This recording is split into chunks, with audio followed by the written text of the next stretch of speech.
Sylvia continues to lead, and with his only weakness appearing to be larger tracks, Oxford Plains should be happy hunting ground. But this place is fraught with unique perils that not many other ovals on iRacing share. Will he be able to keep it on the island without walls to rein everyone in? We'll find out soon as we get ready to watch round 5 of the Misfit Touring Series, and you'll see it all live here on Podium Esports. I am Joe Peak, and with me in the booth is Robert Hill Jr. Behind the scenes is our director, DJ Lyon, and he's using cameras provided by Doug Beard.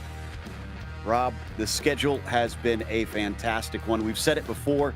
It is a who's who and a what's what of short track racing here on iRacing. And Oxford Plains, that's one of the originals. Yeah, Oxford Plains, home to the Oxford 250, and winners such as Kyle Busch, Kevin Harvick, and others, including two-time defending champion Cole Butcher here in Oxford, Maine. This is a 3/8 mile oval. Definitely one of the tougher races on the schedule. Like you mentioned, no walls to catch you on the outside, just sandy hills and grassy land as you work your way off the racetrack and try to gather it back up. 5 degrees of banking in the turns here today, so these drivers definitely going to be fighting to get down onto the inside and work their way around this track quicker than anybody else. Now, as for the championship, right now, Jake Sylvia, as I mentioned, is leading by a little more than 30 points, with Deegan Smith and Tyler Mueller chasing behind Matt Urban and Keegan Busch round out your top 5. But it does look like the cars have gridded up here. So as they head on around, we are going to head to our first of our grids here, the heat one of multiples that we'll have here today. 2 different heats that they'll be racing. Does see the car of Jeremiah Rychecki on the pole position. Bradley Stefane will be second. Keegan Busch will be third. Kyle Adams will be fourth. And it's Corey Vaughn and Kendall Becker rounding out your 6 cars for this first one. 3 will advance to the feature on this one. So half the field will find themselves heading off into the last chance qualifier, and drivers who are in the top 3 are going to be heading off to the feature automatically. Yeah, looking at the format here tonight, Joe, it does look like the top 12 advanced from qualifying, and like you mentioned, top 3 from each of these heat races will advance directly to the A main here today. Otherwise, you'll have to race through the last chance qualifier. And here in heat race number 1, Kyle Adams has opted not to take the grid. I believe he's going to take a step back tonight and work the race controls behind the scenes. Let's take a look at the car that they are going to be racing as well. Obviously, this is a new addition to iRacing over the past year. Robert? Yes, this is the late model stock 500 brake horsepower, naturally aspirated 350 cubic inch V8 under the hood of these cars, with the 4-gear H pattern shifter with a front engine rear wheel drive. Of course, a heavier car at 3,100 pounds. So these drivers are going to be wrestling that steering wheel to get it underneath them and work their way through these sweeping corners. And of course, you take a look there to the dimensions. Track is about to go green, so the pace car off. We are underway here with Jeremiah Rychecki on the loud pedal, Joe. He immediately gets to the bottom to hold off Bradley Stefane. Looks like most of the drivers know the deal at this track. It is definitely a bottom line circuit, but they're still fighting towards the back. And look how close to the rear end Bradley is getting to Jeremiah, trying to see if he can just nudge him up out of that groove. Yeah, you see Bradley Stefane on the bottom here trying to get by Jeremiah Rychecki. Not able to get there quite yet. You're going to see that bumper used quite often throughout the evening. You have to move the car up ahead of you. You don't want to be stuck on the outside. You can make a pass up there, but it's very, very risky, especially with no walls on the outside. You step one wheel off that racetrack and you are going for a slide down the hill into the dirt or the grass, and you're going to have to battle to get your way back up there. But you see Rychecki work his way up the racetrack just a little bit. Bradley Stefane thought he had an opportunity to get there, and you just saw right there Stefane hit the curbing on the inside. That kind of messes up his exit a little bit, so you're going to have to watch the curbing on the inside and the lack of walls on the outside here at Oxford Plains. A very interesting racetrack here tonight. Yeah, I was just going to say another feature that you don't see a lot at most ovals is that curbing to the inside either. So just so many idiosyncrasies to this place that is unlike any others. A little bit wide there for Safane as it looks like he's starting to struggle, and Keegan Bush taking a look. But remember, 3 out of these 5 will automatically be entered into the feature. We understand that all cars will manage to make it through. So this is more about starting position. Keegan sliding underneath of Bradley with a nice move there.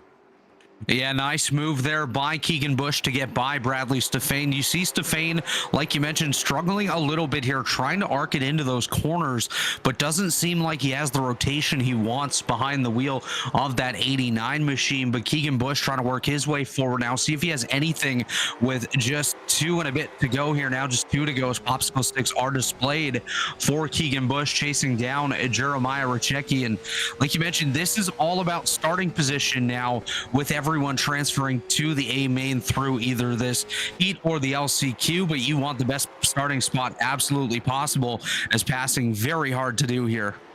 It is, and white flag is out. Last lap around for the 178 in this first heat of the night. He's been leading since the drop of the green, and he's going to lead the last lap to the checkered flag as Jeremiah Rachecki is going to take the win for the heat. Keegan Bush will be in second, Bradley Stefane third, Kendall Becker was fourth in the end, with the last of the field winding up being Corey Vaughn. So there is our results for the first 10 laps. There you can see those top 3 will find themselves much better starting positions, as the rest will have to squabble for the lower spots. And that takes us to heat number 2 with Carter Stark starting on the pole for this second one. John Gifford will be in the second position. Matthew Moniak will be P3, as Terry Wangsness will be starting fourth, and Tyler Lugo Vickery rounds out your 5 cars starting off on this second one. You know, the other thing we haven't touched on that is also kind of interesting, a few other ovals like this, Rob, in that it's almost kind of a donut shape. There's no real straightaways here. That's exactly right. You are constantly turning the wheel to some degree. As we get a nice shot of the racetrack here, you can really see those rounded, quote unquote, straightaways that we have here at Oxford Plains. So this is, you don't really have the opportunity to take a break of sorts as you do at some of the other tracks where you get those long straightaways, opportunities to set yourself up for the next corner, because really you're always in the corner.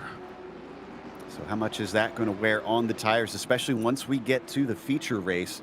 The drivers will have to mind that over the course of the full length of that one, considering they're not allowed to change the tires. It's 100 laps around here, so they'll be wearing through those, no doubt. Looks like Pace Truck about to head on in, and Carter Stark will be given control of the field. Looking for the call from the flag stand, and there it is. Green flag is out, and he gets a good jump, but so did number 3 of Moniak. He's going to be able to snatch second place away from Gifford. Yeah, great jump there by Carter Stark and Matthew Moniak. Like you mentioned, Moniak clears John Gifford. Gifford going to try to battle back and get that position back, but you see right there, Moniak all over the rear end of Carter Stark. He doesn't want to just get into second. He wants to work his way all the way up to the lead, because of course, yes, this is going to give them an opportunity to race in the A main, as everyone will tonight, but it's just one step closer to the front of the field. Less work you're going to have to do in the feature, but right now it's all Carter Stark and Matthew Moniak, as Stark continues to lead here on lap number 3. The 3-car looking underneath down into turn 3 appropriately, but unfortunately not able to put it there, and we'll have to stay behind. Just can't seem to get the overlap on that number 92, as we got a battle for 4th and 5th between Wangsness and Lugo Vickery. Looks like the 11 might actually have this one away. Yeah, it does look like that is the 17 of Terry Wangsness does clear the Tyler Lugo Vickery machine. Vickery just trying to find that lane to work his way back forward, see if he can get an opportunity, maybe get a run here off of turn number 4 into what we're going to call the front turn here today, setting up into turn number 1. That 11 machine just trying to work his way forward. At this point, you're trying to set yourself up with a better starting spot in the LCQ, but Vickery looking just for a little bit more here as Carter Stark continues to lead just past halfway, 4 laps to go. And with a decently healthy lead, it's about 3/10 of a second, so he's got himself a car length or so. He continues to blink, though. Internet problems, unfortunately, for the 92, which could prove to be a problem once we get to the feature. And if he winds up close around anybody else racing him, it can be a bit of a concern if you don't know where that car is. But as we come around to 2 laps to go right now, he's got nobody to fret about. Yeah, Moniak looking for an opportunity as he clips the curbing there on the inside of turn number 2. That kind of set him back just a little bit towards the front end of the John Gifford 46 machine. White flag is displayed. Just a couple of turns to go here for Carter Stark, as Stark looks like he's going to run away with heat race number 2 here. Stark slides up to the high side, looking for an opportunity just to get a good run here off of 4. Checkered flag is out. Carter Stark takes heat race number 2 over Matthew Moniak and John Gifford, with Wangsness and Lugo Vickery heading to the LCQ. Actually, looks like we're going directly to the feature here, skipping that consi here tonight. All right, getting right to the thick of the action as they are gridded up and ready to go. So why don't we go through our starting grid? More than just the 10 cars that you saw racing in those heats, the qualifying set the front of the grid. And Willie Nelson, no, not that Willie Nelson, is on pole position with Jacob Alexander starting in second. Matt Urban will begin from P3 as Tanner Burge will be in the 4th spot, and Josh Flynn starts on the inside of row 3, flanked by Michael Weissman. After that, James Polsky will start from 7th as Jake Sylvia didn't get a good qualifying this time, starts from 8th position. Actually, no, excuse me. He did get a good qualifying. They regridded the top 8 on that. Tyler Mueller will start from 9th. Top 10 here, Robert, going to be rounded out by Chris Story. What about the rest of the field? Row number 6 is where we find Kenny Storkson alongside Timmy Spatz. Row 7, Jeremiah Richecki. We saw him take the win in heat race number 1. He's going to start alongside Matthew Moniak. He's going to start along Carter Stark. I do apologize. Row number 8, Matthew Moniak alongside Keegan Bush. Row 9, Bradley Stefane and Kendall Becker. And rounding out the top 20 here tonight, Terry Wangsness and Corey Vaughn. Just behind them, Joe, rounding out the field, Tyler Lugo Victory, Kyle Adams, and John Gifford. That is your 23-car field here tonight at Oxford Plains. Remember, this is a tiny little oval. It is only just shy of 4/10 of a mile in length. 23 cars around it, Rob, is going to be frantic. Yeah, especially off the start, you're going to see drivers jockeying for position, trying to get everything they possibly can early on. Because as we saw in the heat races, once you get going, it can be rather tough to gain those positions. So your best opportunity to gain those spots is either right off of a restart or of course off this initial start, where you're going to try to get as many spots as you can and just slowly pick them off one by one. And I definitely don't see this race necessarily going green for the longest of runs, so you're going to have those restart opportunities, but it'll be very interesting to see what these drivers can do, especially those deep in the field. We didn't see any wrecks and cautions in the heat races, but we'll see if we get anything in the feature. As we mentioned before, with no walls to the outside, could wind up that cars don't actually wind up in the racing line.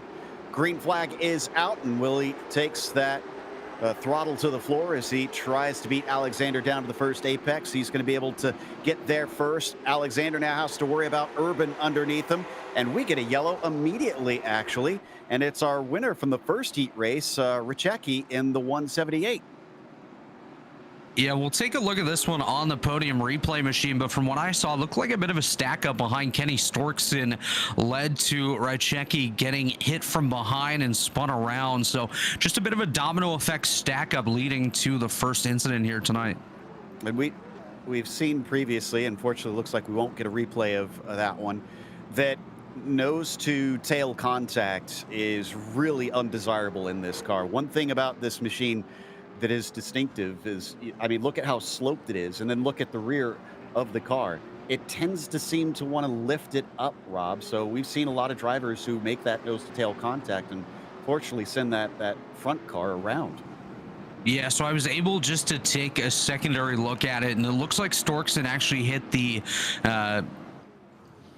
The inside The curve. curbing, there we go. I was trying to think I was going to call it bumpers. I'm thinking bowling here, but he hit the curbing on the inside, and that's what ended up setting him back a little bit there, leading to Rychecki getting into the back of him, and then that stack up. But Storkson going to get an end of longest line penalty here, so some short track style sending the cause of the caution to the rear of the field. Exactly, and it's really unfortunate for him since he really didn't get turned around by any of it, so he would have been able to carry on, but they've deemed him as the cause, so he'll have to start from the back of the fields. I believe they may have actually turned laps off here under caution like they did initially at the start of this race. I'm double checking on that because my time and scoring is showing John Gifford is last, even though he's at the very front. It could be that maybe he just needs to be waved around. We'll see if they send that 46 around to the back of the field or not, because should be Willie Nelson, I believe, who is leading this race in the meantime. There we go. So that is the case, excuse me. Looks like the laps will actually count on this one. So apologies. And Nelson will start from the front row as Gifford will get waved to the back. Waynesness ready to go. Looking like he's a little chilly though. Let's get ready to go racing once again. We got the yellow flag very quickly. We didn't really get an idea of how this was going to shape out. So the green flag is out. Nelson accelerates very quickly up ahead of the 251, who manages to find himself a space at the bottom. That's going to be critical. He gets ahead of Matt Urban. Yeah, great start there for Willie Nelson. He does have Jacob Alexander and Matt Urban there just behind him as they work their way down here through turns 1 and 2. Nelson, your early leader, as we see some double file racing just behind them there. That is Burge and Flynn, I do believe, side by side now just behind them. James Pileski coming into the picture as well in that 93 machine. Just everyone trying to get the positions earlier as we ride on board with Tanner Burge. He's got some company just behind him, and that got really close to his rear end bumper. Flynn getting just freight trained, went all the way to the back of that first group, with thankfully a bit of a gap in between the first and the second group allows him to slot in there. But you can see in the background plenty of side-by-side racing basically from 10th on back as we take a look at the number 88 of Jake Sylvia. Remember, regrid a bit farther down, is only into 9th right now. He actually lost a position from the start. Yeah, Sylvia didn't lose too much on the initial start. As you see behind him, nearly 3 wide. Now we are 3 wide. That is as we have one around. We are under caution. And that is Carter Stark. Now, these cautions, we should clarify, are thrown by race control as well. So this is not run by iRacing itself. So yes, he was off the racing line, but they deemed that worthy enough to bring the yellow out. And so he'll head to the back, and he definitely had some help from the 67 of Chris Story, the way things have been going. And yep, I can confirm Story already given an EOL penalty. Yeah, very quick work there by race control to deem that incident pretty clear as well for them. But Chris Story going to the rear of the field as Carter Stark now going to have to work his way back up. He's fallen all the way back to that 22nd and last position on the racetrack here. So lots of work ahead for Carter Stark. We saw some great pace out of him in the heat race earlier this afternoon. So he definitely does have the opportunity to work his way back forward and see what he can do to salvage a good finish here today. We've had, what, about 5 or 6 green flag laps of racing. Terry Wangsness has passed 10 cars in that time. He is up to 10th position. So the 17 is not sitting around here. He's got plenty of race left, but he might not need it. I think he's just really cold, as we saw from his onboard, so he's just trying to work his way forward much quicker. Kenny Storkson definitely looks like he's ready to hit the beach in that 57 machine. So polar opposites. One's freezing cold, one's very warm. So these drivers dealing with all the temperatures out here today. And, you know, speaking of temperatures, though, it tracked relatively warm, 100 degrees Fahrenheit this afternoon. So definitely going to be feeling the effects of that warm racetrack as well. Yeah, that's a good point. It's been hot in the warm-up and the qualifying all day.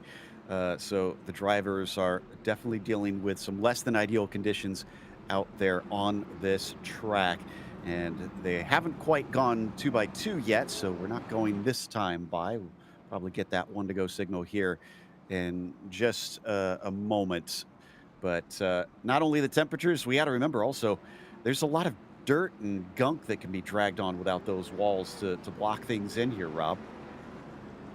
Yeah, this racetrack definitely unique in the fact that if you end up getting spun into the infield, you could hit one of those sand piles and go up through the air. So when you're coming up through the rookie legend ranks back in the day, that was definitely your goal, but not what you want to do here tonight in these late models. Exactly.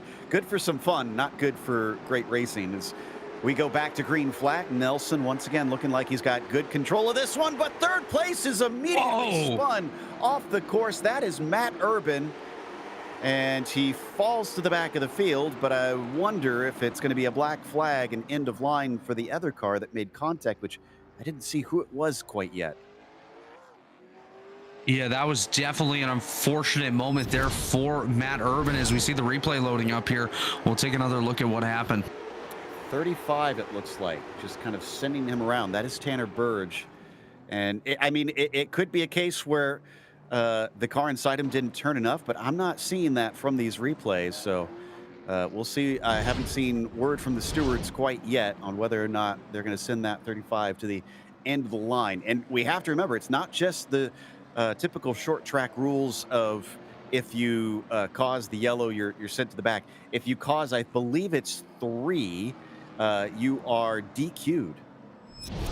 Yeah, so definitely a lot at stake if you do end up causing a couple incidents, and race control has just ruled the 35 of Tanner Burge at fault in that incident, so he will fall to the tail of the field, as we do see Matt Urban working his way back around to join the tail of the field here. All 22 cars are still racing right now, so the incidents have not been big enough that anybody is out of this quite yet. They don't have a spare car waiting for them too, so if anybody gets damage, they can't exactly just dive in, hop in the extra car and get back out there. You have to deal with whatever damage you get on it. You break it, you bought it. And looks like we have got the 1 to go signal as they go 2 by 2 once again. Yeah, getting set to go green once again. Willie Nelson still the control car here. He's been out front every lap thus far. Jacob Alexander going to start on his outside. James Pileski, Tyler Mueller make up row number 2 as the pace truck about to make that turn down to pit road, Joe. There it goes, and there goes Willie Nelson, who's going to take the lead away once again down to the inside of Alexander. Polsky looks like he might be able to take that second place away. They're wheel to wheel here through 3 and 4. And yes, indeed, the 93 now slides into P2. As the green flag comes out, Willie Nelson on the road again gets himself a great jump ahead of James Pileski. Pileski is a very strong late model driver. He's taking a look, trying to dive to the inside of Willie Nelson. Not quite able to get there just yet. Mueller there in position number 3. He's trying to charge his way forward as well as Pileski getting all over the rear end of Willie Nelson. Nelson trying to hold that top spot, slides up the racetrack a little bit, opens the door. Here comes Pileski to the inside. Pileski and Nelson side by side as they come across the start finish line down into turn number 1. Looks like Pileski gonna have the upper hand here on Nelson, but don't count out Mueller just yet. Ironically, Nelson's not going to like being high here. He's going to want to try and get back down to the bottom as quickly as he can. And Tyler Mueller is going to block that off. So at least third place for that number 25. He finds an opening and is able to get in before Alexander shuts the door. Pileski, Mueller, Nelson, Alexander, and Flynn, your top 5 here. Jake Sylvia just behind them here. He's worked his way up slowly through the field, now in position number 6. He is in a gaggle of cars. The 17 machine of Wangsness goes off the racetrack. He's nice and cozy as he goes back off the track, off into the dirt. He's switching spots with the guy that was ready to go to the beach here as Wangsness rejoins the field. He's going to fall all the way back outside that top 10, now all the way back to position number 22, but he was able to save it, stay on the track, which is definitely a tough thing to do here. But James Pileski now under pressure from Tyler Mueller. Mueller trying to close the gap behind that 93, as we may have a battle for the lead here in the next lap or 2 as Mueller closing that gap. Whoa, but 3 wide did not work out, and we got cars on their lid. This was the That big was a hard one. hit, Joe. Bush is Wow. involved. Spats is upside down. Looks like Oh! the 3 backs into people and makes it worse. That's not going to go down well. Moniak looking like a maniac right there with that reverse incident into a couple other trucks as the pace truck nearly takes him out. So I believe if we check the replay on this one, I think that 27, yeah, he gets his nose in, starts the 3 wide, and Moniak tries to carry on, but unfortunately when he gets turned sideways, it is just an absolute pileup out of 4 into pretty much the only wall on this track that you can hit. Yeah, exactly. Pretty much the only wall you can hit, like you mentioned, and that's going to take a couple drivers pretty much out of this event at this point. Keegan Bush is going to be ruled at fault. He's going to fall to the tail of the field, but Moniak and Spats both currently sitting on pit road. I believe Spats was the driver that found his way onto his lid, so definitely going to have to tow back to pit road, get some repairs done, and we'll see if potentially he could join this race again a little bit later. Doesn't look like any required damage for him, so we could see him back out there as soon as that tow ends. And the real heartbreaking thing for Spats is he actually saw the accident starting to form in front of him, got out of the throttle and backed down, but those behind him didn't get the memo. So he was definitely an innocent victim in this one and got turned on his lid just because everybody kind of piled into him, even though he was really heads up in that situation. Also, I was seeing that Moniak was given a black flag, I assume, for that rejoin. As we ride on board here with Timmy Spats, yeah, it looks like he does check up, and wow, you just saw it there. He goes from seeing the racetrack ahead of him to seeing the racetrack under him, which definitely is not what you want to see. Actually, I guess it would be above him as he was upside down. The Timmy Spats machine is, I do believe he's worked his way back onto the racetrack, so definitely a positive there for Spats. Some damage on that machine, but is able to rejoin the field. He's going to be 3 laps down. That's going to be hard to make back up on this one.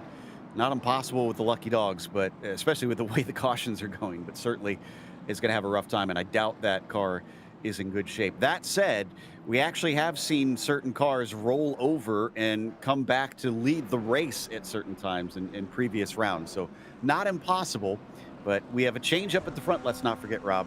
Polsky now our leader, Mueller in second, and Nelson almost starting in the more desirable 3rd spot. Yeah, this is an opportunity for Willie to get back on the inside lane, which is definitely the preferred line around this racetrack. He's going to be starting right behind that 93 of James Pileski. Pileski's gotten great restarts throughout the event here tonight, so as long as Nelson can time it perfectly, he should have an opportunity to clear Mueller and Alexander down into turn number 1 and have a good opportunity here as pace truck's off, and we are back underway. James Pileski, Tyler Mueller on the loud pedal. Nelson not on it as well, though. He unfortunately has to fall in behind the 78 of Mueller as they come around onto the backstretch now back under green. Ooh, a couple drivers dipping and diving around the 88 of Jake Silva trying to find a place, and he unfortunately gets checked up. The 67 gets turned around. No caution yet. There it is. As we are back under caution once again, Chris Story involved for a second time here tonight. Big checkup leading to that incident. Looks like Sylvia cut down into the inside lane and just a stack up behind them here. We'll take a look on the podium replay machine though. I mean, he was clear. He had the space, but yeah, the 67 who kind of gets into the back of him starts the slide, and then Sylvia catches it, but the 67 also is trying to slow up, and Bradley Stefane eventually turns him completely around. A couple other cars, I think, made contact, but everybody else actually made it through. It doesn't look like anybody really got too much damage on their machine in that incident, which is a good thing about short track racing. A lot of times you might have those spins, but they're at relatively slow speeds. You're not going to take as big of an impact unless you decide to flip over like we saw in the last one. But looks like everyone is going to be able to continue on. We'll wait and see what race control has to say if there is anybody ruled at fault. And if Chris Story is ruled at fault for that incident, he that would be his 2nd of the evening here already before halfway. Yeah, only Kyle Adams down on pit lane right now. So he's taking his service, but not sure if we'll see him back out. Also, Spats and Moniak, as we know, had to visit pit lane for a few repairs, along with Keegan Bush and Kenny Storkson. Everybody else still out there and hasn't had to come in to beat away on the sheet metal quite yet. So there is definitely some discussions happening over the radio, I can tell you. I can imagine the temper's starting to rise a little bit inside the cockpits. And you're definitely going to see that in short track racing. And I do want to just quickly point out our biggest mover of the event thus far, Tyler Lugo Victory in that 11 machine, started all the way back in position number 22. So basically dead last of the cars that started the race, now finds himself up in that 9th position. So 13 spots gained thus far here for Tyler Lugo Victory, and a great run thus far. I think he's going to have a challenge from behind at some point, because Terry Wangsness is already up 4 and he was down 2 early. So he's passed 6 cars since he had that moment that slid him off the track and he lost all of his hard work. We'll see if he can keep pushing once again, because it certainly looks like he is fast today as we get the 1 to go now, and we go double file with Polsky now on the lead in our restart. Did Nelson learn anything from that one? Can he try to get to the inside of the 78? He's going to get on the throttle, and the gap is maybe there if he wants to stick his nose in. No, the door gets shut. Yeah, looks like he tried to get there, just didn't have enough pace on that front straightaway to get to the inside of the Tyler Mueller machine. Did everything he could, but just not able to do it. Looking a little bit further back. Actually, we're going to ride on board with Michael Wiseman as he is currently battling it out with that 23 of Josh Flynn. We're under caution once again here. That was Wangsness. Then I see he turned around, but I think maybe he was just kind of collected on this one. Oh, yeah, he was. I can see on my replay that Kendall Becker is the one that initially goes around in the 20, though I think, again, the same old story we've been seeing tonight. He gets a little bit of help from behind that puts him facing the wrong direction there in 1 and 2. And it is Chris Story who is involved in yet another incident. Not a great start to tonight's race for Story or Wangsness, for that matter, as both drivers have been involved in a couple incidents here tonight. Just there and getting spun out or spinning somebody out in the event, but they will be able to rejoin the race and see what they can do to work their way back forward. But Wangsness going to be towards the tail of that lead lap group, so lots of work to do if he wants an opportunity at a top 10 here tonight. Yeah, it looks like Chris Story was black flagged. We're going to take a short break, however, here on Podium Esports. We'll be back with more action here at Oxford Plains Speedway. Racing isn't easy, but experiencing it is. iRacing puts you in the driver's seat with the industry's leading sim racing game. Drive on laser scan replicas of the greatest racing circuits from around the world. Go head-to-head against other drivers chosen by skill-based matchmaking to ensure competitive racing at every level. Compete across all your favorite series. In officially licensed cars, engineered to deliver the most accurate driving experience possible.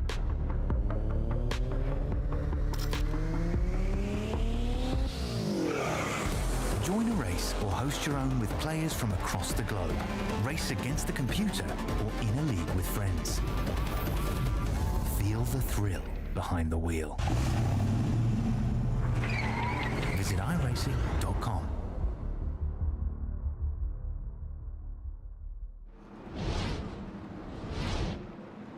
Welcome back to Oxford Plains Raceway, actually, I should say, instead of Speedway.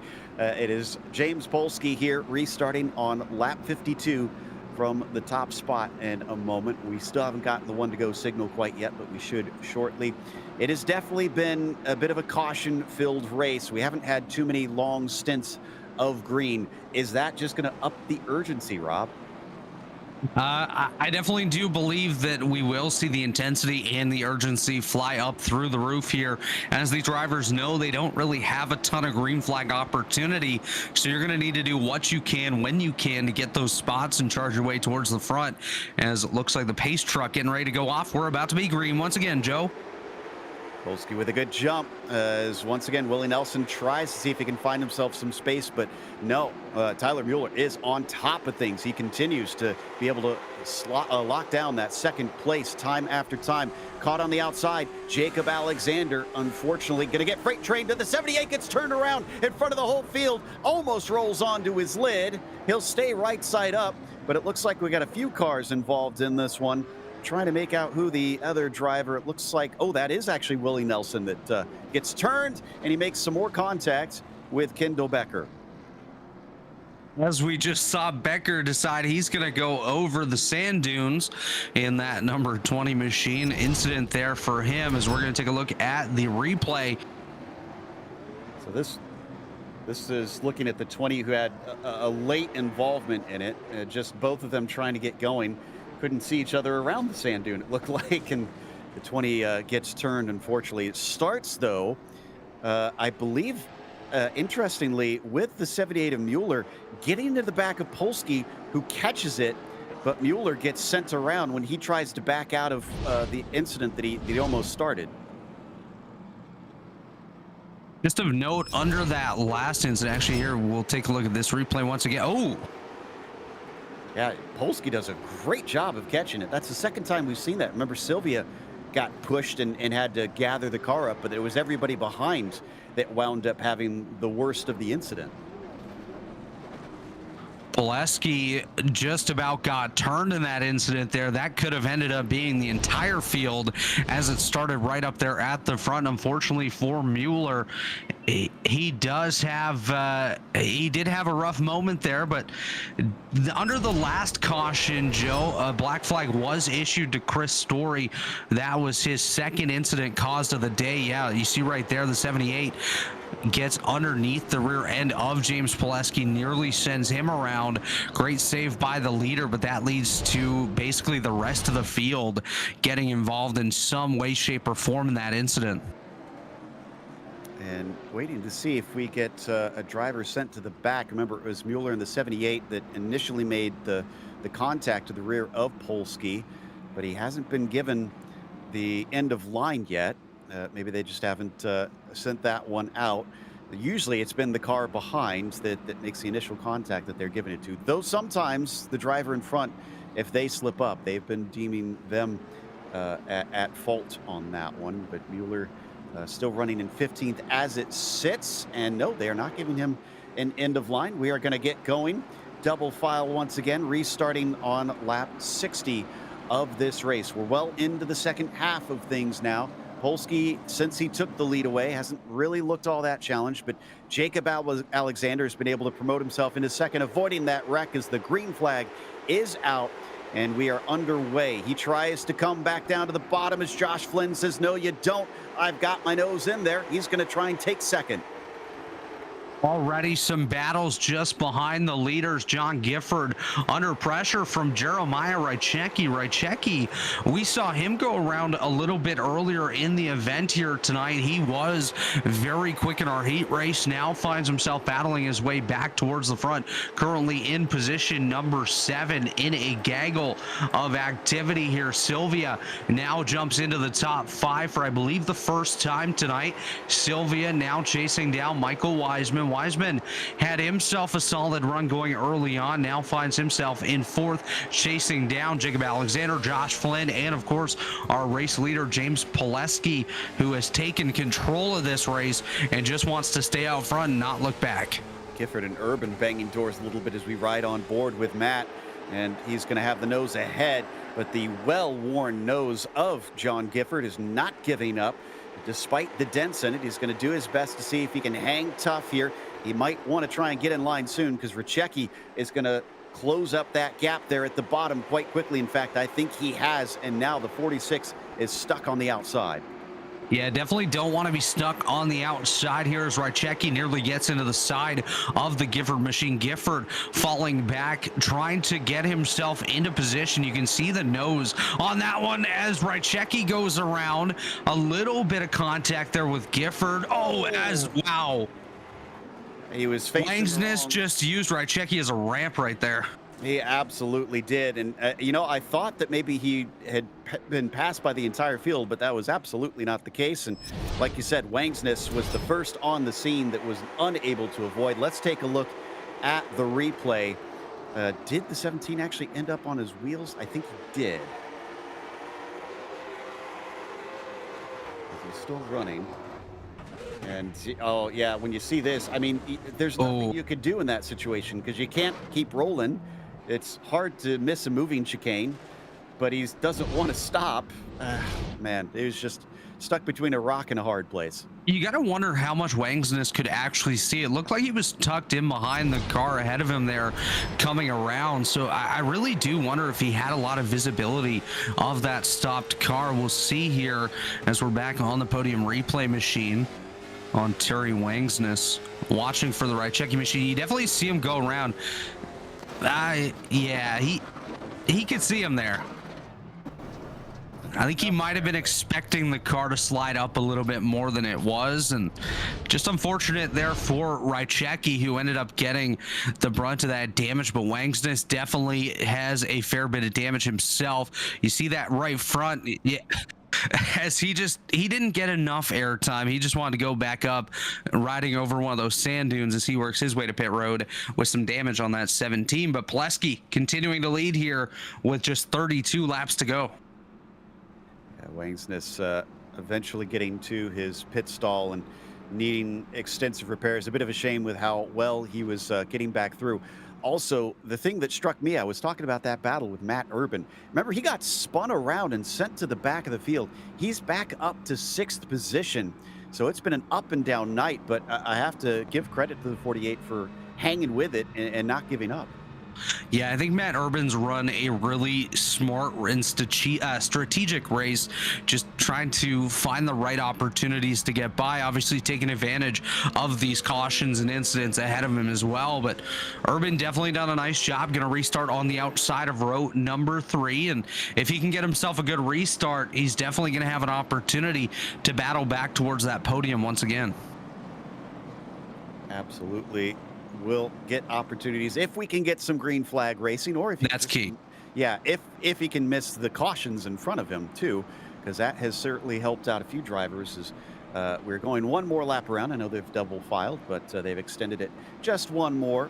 Make sure that they get everybody in an order that they're happy with. In fact, the reason why is I just saw that they've changed the restarts to single file, so that is why they have done that, although they're still trying to stay double file here. So are we actually going single file, or are we just looks like we are going to go double April file. Fool. Yeah, there we go. Very early April Fools. The green flag is out, and Polsky is going to be able to take the lead once again. Flynn on the outside of Jacob Alexander, who are squabbling for 2nd place. And don't look now, championship leader Sylvia has found himself in the top 5.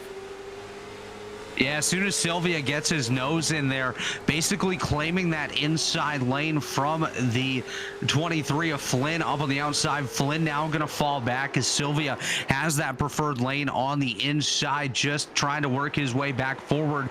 You're going to have to keep an eye on Sylvia if he gets the green flag opportunity to charge his way forward. I think he's got one of the strongest cars out here on the racetrack tonight. And of course, the only multi-time winner this season. You can never count Jake Sylvia out of it, as Flynn just absolutely getting used up behind him, falling back even further. He's going to have to struggle to likely stay in the top 10 here shortly, as he's getting freight trained on the outside. Yeah, Weissman down on the bottom side of him, not going to give him an opening. He could maybe slide in there now if he wants to. Flynn tries to get himself to the bottom line and successfully gets in line with the rest of the group. Tanner Burge now on the outside of Gifford is the one trying to see if there's any chairs left in this game of musical chairs. Definitely looking for his chair at the table, see if he can get involved and just stay with them here. Sylvia all over the back end of Jacob Alexander. He actually takes to the high side here, seeing if he can get an opportunity, maybe looking for a bit of a crossover as he gets back in line just behind the Alexander machine. 3-car battle for that second position. That's what James Pileski wants to see, as well as the green flag staying up in the air as he can pull away as these drivers duke it out for position, maybe get into each other a little bit, slow themselves down and allow Pileski just to pull away, as he has nearly a 6/10 of a second lead here with just 20 laps to go as they come across the line this time. As we see the view here from the third place driver of Sylvia, just sticking to the rear bumper of Jacob Alexander. He has to be close, but we've seen you stay too close and you can accidentally tip that car in front of you around. As we saw right there, Matt Urban, yes, Matt Urban back to fourth, nearly got into the rear end of Jake Sylvia as he's all over the rear end of Alexander. Now looks to the inside. He's going to stick his nose in there on the inside of Alexander. Alexander now gets pushed up to the high lane. We'll see if he's able to hold it. Looks like he's having a nice run. Sylvia up into the side of Alexander. That's definitely going to give him the position here, but also not make Alexander too happy. So if he has an opportunity, you may see that bumper come into play, but now he's got to work his way back on the outside of Urban. Urban nearly slides up in Alexander as well. He's falling back at this point, and it is not the right time as we're getting closer and closer to the end of this one. Eventually the elbows had to come out. Ricecki's heading back into pit lane with some sort of issue, not sure what. And way up on the high side, is that another lapped car? That is Carter Stark, who is indeed a lap down, so he's trying to get out of the way of the leaders. We're down to 16 laps, 15 laps to go in this race. Once we got to green flag running, it's going by quickly. Absolutely going by very quickly at this point. Just 13 cars left on the lead lap, by the way. The leader, Pileski, has lapped a number of them here tonight. Obviously, some damage has come into play as well, but James Pileski running an absolutely phenomenal race here tonight. 6/10 of a second is his lead over Jake Sylvia. Matt Urban currently running in third. Urban's done a phenomenal job tonight, Joe. You mentioned it earlier as Pileski. You see him clip the curbing there. That's going to give Sylvia an opportunity to close that gap, already down to 3/10 of a second. So he's cut that lead in half in just a matter of a lap or two here. So Sylvia, I think he's got a good piece here to battle with Pileski. And James, this is his only his second race in the league. So he's definitely established himself well, but can he keep himself ahead of the championship leader of Jake Sylvia with down to 11 laps to go? The 88 still filling the mirrors of that number 93 as we look a little farther back to the 45 of Weissman, who can't quite seem to get on the podium past Urban. Yeah, he's trying everything he possibly can here. You may see the bumper come into play here as we are 10 laps to go. This is an opportunity. If you want to use that bumper, you can definitely do so with just a couple laps towards the end of this race. You want that podium finish. Of course, it is some extra points on the chart here for you, and a nice opportunity to show your hard work that you've had here tonight. But I think the battle definitely about to be on for that race lead as Sylvia closing in further and further to the back of Pileski as they're catching some more lap traffic. That is the 12 machine just ahead of them there. We did see him up on his hood a little bit earlier, so this is going to be quite the fight with just 7 to go, Joe. Yeah, Spats maybe 5 laps down from the leaders, but he's up to 18th, so he's gained quite a bit. Lap traffic not giving the opportunities I think that Jake Sylvia quite wanted. I wondered if maybe that would open a door or two for him, but they've all been extremely polite here at the end of the race, moving off to the high side to let him go. The 88 is going to have to do this the hard way. Yeah, Sylvia just looking for the opportunity to pass. I thought the lap traffic would be of assistance as well, and it hasn't thus far. So like you mentioned, great respect. As Pileski clips the curbing, Sylvia gets to the back of him, tries to move him up the racetrack. Pileski gets back down to the bottom. He is doing absolutely everything he needs to do to protect the bottom. 4 to go. Sylvia takes a look a little bit higher here. Now tries to dive underneath as he clips the curbing and goes around. He comes to a halt He pulls off the racing line. No caution being Wow. thrown. Oh, gutting for the 88. An uncharacteristic mistake. Now that means that Polsky has got a clear track in front and behind him, with Matt Urban back by 1.3 seconds. It's 2 to go at the line.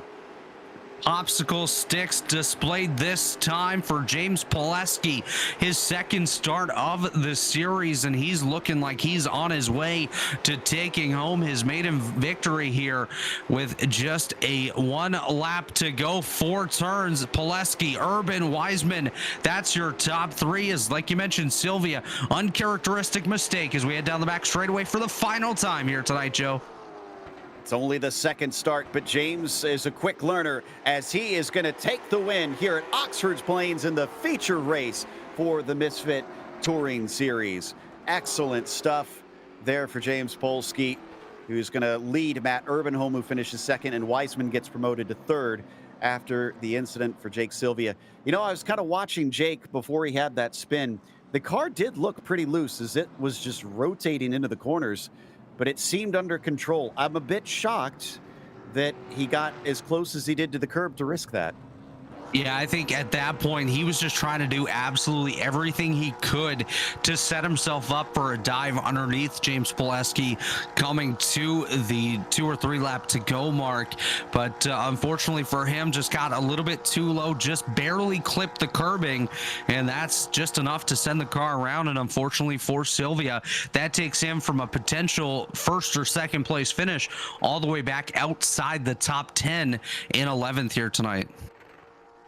Well, that'll hurt in the championship. We'll talk about that in a bit because we're going to take a quick break. Stick around. We'll have the unofficial results as well as driver interviews coming your way.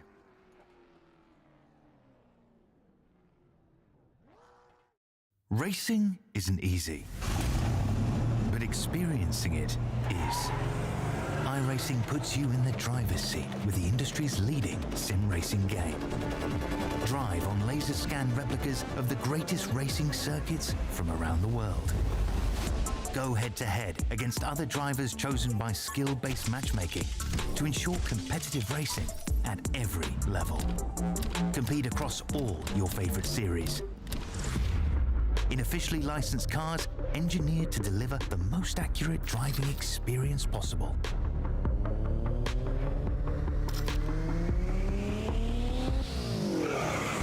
Join a race or host your own with players from across the globe. Race against the computer or in a league with friends. Feel the thrill behind the wheel. Visit iRacing.com.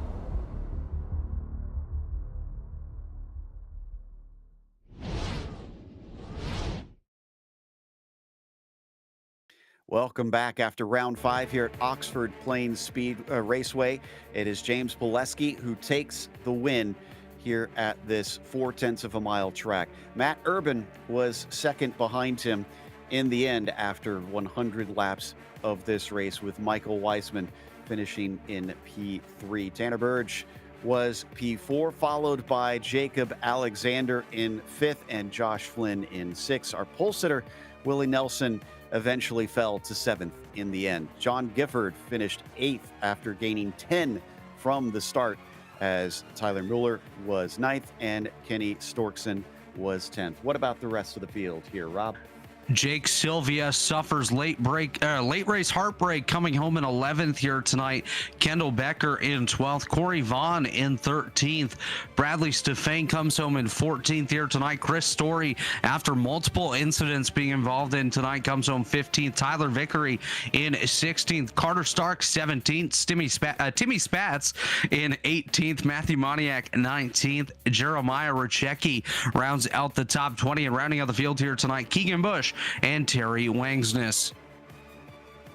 So why don't we have a chat with our winner tonight, James Pileski, the number 93, who challenged our leader early in the race and then didn't relinquish that lead all the way to the end. James, congratulations. 2 starts and you take a win on the second try. I'd say that's a pretty good strike rate. Yeah, not too bad. A second and a first. I didn't expect to win this one, to be honest, though. I knew I'd be in contention, but I thought Jake was going to have me. So I got lucky with some of the shenanigans that were happening behind me. You know, I started, well, I don't know, seventh or something. And, you know, I got lucky on some restarts and he did not. So, hey, how about that? Yes, I mean, was he making you nervous at all with how quickly he caught the back of you, or did you feel safe knowing that as long as you covered the inside, you'd be good? Yes and no. So, like, I looked at one point, I'm like, all right, he's in second now, he's coming. And then as I was looking at that, I hit the damn curb. So that gave him like a half second. I'm like, oh, I'm like, he's here now. I'm like, well, that's stupid. So at that point, yeah, it was just protect the bottom because you're not going to pass me on the bottom. I'm not giving up the bottom. You're going to have to move me, right? And he ended up moving himself, I guess. Well, he caught the curb as well, and yeah, you're right. He moved himself out of the way. From there, I got to imagine that was probably a pretty good feeling coming to the line, knowing you had, gosh, it was a second and a half back to Matt Urban. Yeah, I was kind of like waiting on a caution. I'm like, you know, I'm looking in my mirror and he's spinning. I'm like, all right. So I kind of lifted for a little bit. I'm like, are we having a caution? And then it never happened. So I just kind of, you know, I just kind of limped around the last couple laps. Wasn't really pushing it there. I couldn't see anybody behind me. So I'm like, all right, cool. The best sight that you can want to see in the mirror, I imagine. Congratulations on the win. We'll be looking out for you in the future races. Oh, for sure, for sure. That was James Pileski, the winner in the number 93 tonight, who finished ahead of Matt Urban in that number 48. I believe that Rob has caught up with him. Yeah, standing by here with Matt Urban, our runner up here tonight. Matt, you had a roller coaster of a race. You ran up front, went to the back, came back up towards the front. Why don't you walk us through your event today? And do you think you had something for James Pileski towards the end of this one?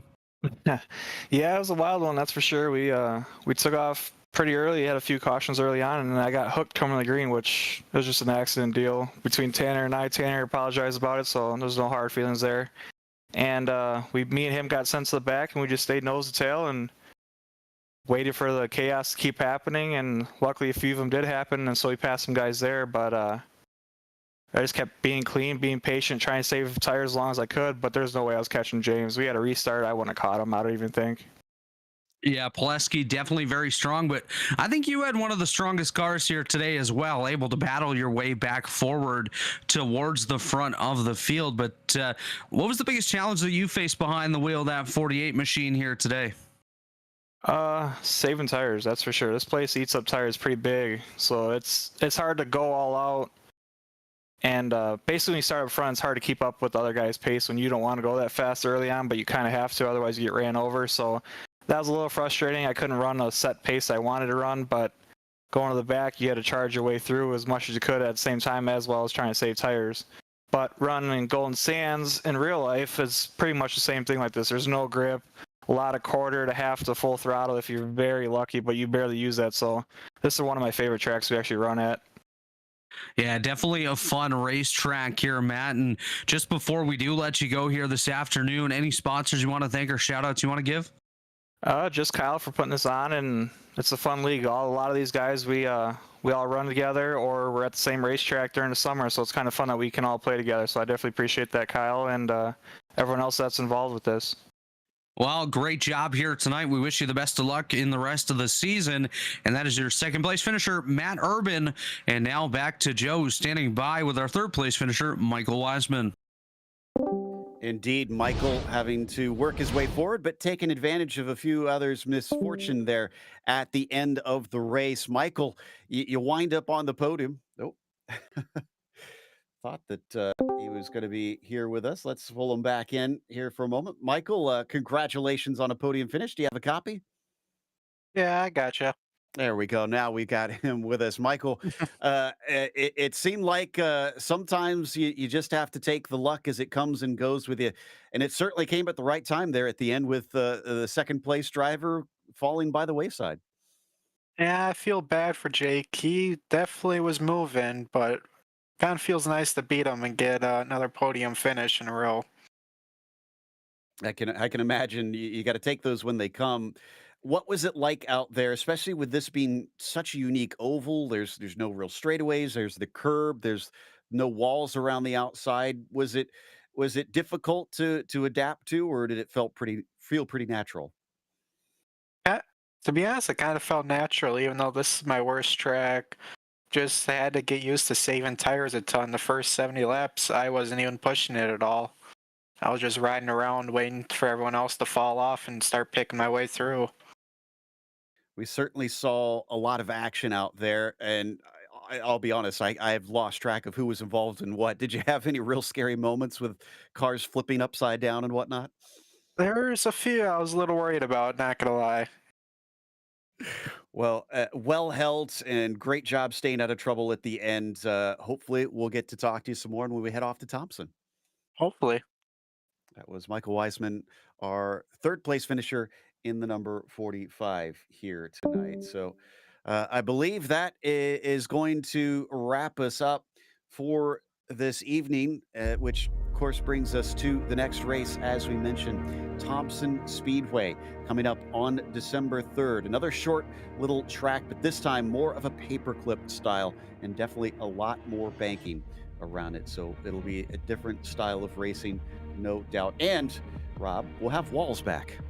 Yeah, definitely nice to have that addition of walls. And of course, Thompson's very tight. So it's going to be an opportunity for a lot of beating and banging. If you love that type of racing, Thompson definitely going to be one for you to tune into.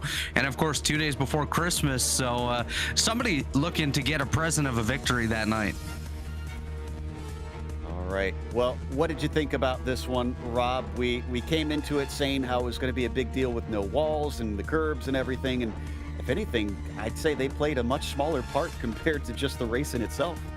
Yeah, for the most part, it was a pretty good race here today. Lots of action, a lot of opportunity for these drivers to go from the front to the back. And maybe not what they wanted to do, but we saw some great battles all throughout. And of course, for Sylvia, that curbing definitely did come into play there. But great opportunity, and I hope to be back for another one in the future, Joe. I'd love to have you back. We'd love to have you back when we come back on December 23rd. Big thank you to Rob, DJ, and Dougie. Until next time, race clean, race hard. We'll see you on the track.